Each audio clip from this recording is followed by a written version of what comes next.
अस्सलाम वालेकुम। SM news के साथ मैं हूं इश्तियाक अली। खबरों का सिलसिला बढ़ाते हुए खबर शामिल करते हैं गुजरात से।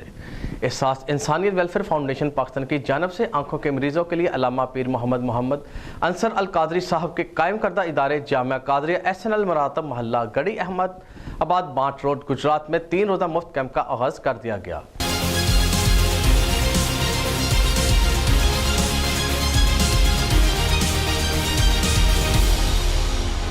गुजरात हमारे खुसूसी नुमाइंदा हाफिज मोहम्मद जुबैर की रिपोर्ट के मुताबिक कैंप जुम्मा 13 अक्टूबर से लेकर 15 अक्टूबर तक जारी रहेगा। कैंप में मुफ्त चेकअप, मुफ्त सफ़ेद मोतिया का ऑपरेशन, मुफ्त लेंस, मुफ्त अद्वियात की सहूलियत दी गई। कराची और लाहौर के मायानाज डॉक्टर्स अपनी खिदमत सर अंजाम दे रहे हैं।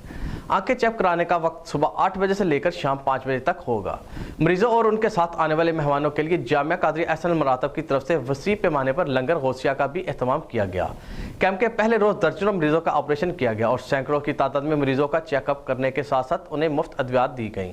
इस कैंप से फ़ायदा उठाने वाले मरीजों का कहना है कि थोड़े से अरसे में दूसरी मरतबा मुफ्त कैंप लगाने पर एहसास इंसानियत फाउंडेशन पाकिस्तान और जामिया कादरिया SNL मरातब गुजरात के बानी पीर मुफ्ती मोहम्मद अंसर अल कादरी साहब और उनकी पूरी टीम का तहे दिल से शुक्रिया अदा करते हैं और इस इदारे की तरक्की के लिए दुआगो हैं। अल्लाह रब्बुल इज़्ज़त इस इदारे को हमेशा शादो आबाद रखे और बच्चों की तालीम हासिल करने के सिलसिले के साथ साथ यहाँ से गरीब और मुस्तहिक लोग यूं ही फ़ायदा उठाते रहें।